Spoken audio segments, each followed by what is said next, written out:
meus irmãos? Muito boa tarde, ou melhor, muito boa noite. Pela música, vocês já devem saber o que é que eu pretendo falar. Hoje eu quero falar sobre o xamanismo. É um assunto ainda que pouco exploramos. O que é o xamanismo, né? O xamanismo vem da palavra saman ou xamã, lá dos povos siberianos, povos nativos da Ásia, né? Dos Tungues, que significa o sacerdote, né? Curandeiro, aquele que trata do seu povo.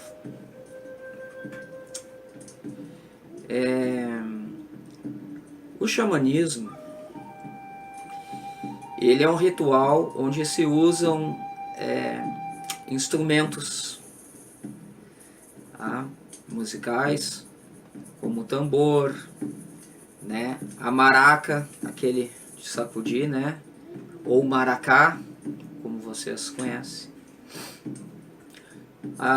Usa-se ervas, outros objetos, né?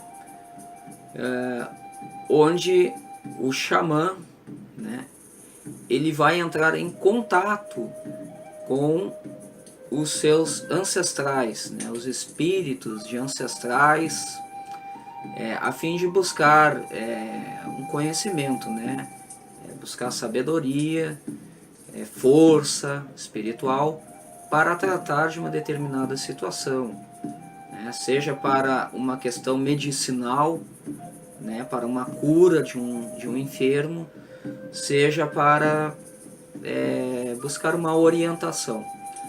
Mas, meus irmãos, reparem que neste ritual do xamanismo, a maneira como o xamã vai se comunicar com o mundo espiritual, né, vai ser através do êxtase, né, ou como nós conhecemos, do transe. Tá? E para atingir esse transe, esse êxtase, são usados então substâncias psicoativas, né? Uma muito conhecida por nós, que é o chá de ayahuasca, né? Eu particularmente não conheço muito bem, e é algo que a gente pode aprofundar mais adiante, tá bem, meus irmãos? Então, o xamã, ele vai usar essa substância, tá? E ao ingeri-la, ele entra em transe e tem esse contato, essa comunicação com o mundo espiritual, com o espírito dos ancestrais, né? Inclusive com seres encantados, contatos com a natureza, até mesmo com plantas, né? Há um contato, né, com o universo, né, com um todo, para buscar determinada finalidade. Tá? Então, basicamente, meus irmãos, no xamanismo é assim que ocorre, certo? E muitos povos lá, né, da Ásia, esses nativos, né, Yakutis, mongóis, Tungues, povos que não eram budistas, então usavam, né, como esse ritual de xamanismo, né, para cultuar seus deuses, para cultuar outras entidades, seus ancestrais, e assim buscar a cura, né, das enfermidades materiais e espirituais, assim como nós fizemos na Umbanda, né? Seria um pouco parecido o procedimento, né? O método, né? E vejam que até mesmo os povos vikings eram usados, né?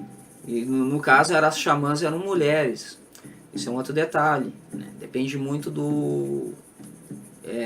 da cultura de cada povo, né? Os xamãs eram homens ou eram mulheres. Veja outra curiosidade, né? O xamanismo, em alguns lugares, ele era passado de avô para neto, ele não era passado de pai para filho, porque eles entendiam que os filhos é quem deveriam cuidar dos pais. Tá?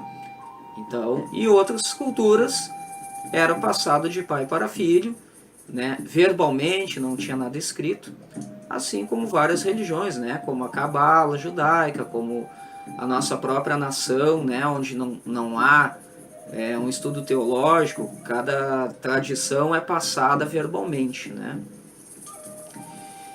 Pois bem, e no Brasil, como é que isso, né, se manifestou, né? Nós conhecemos aqui, no Brasil especificamente, o xamanismo como a pagelança, né?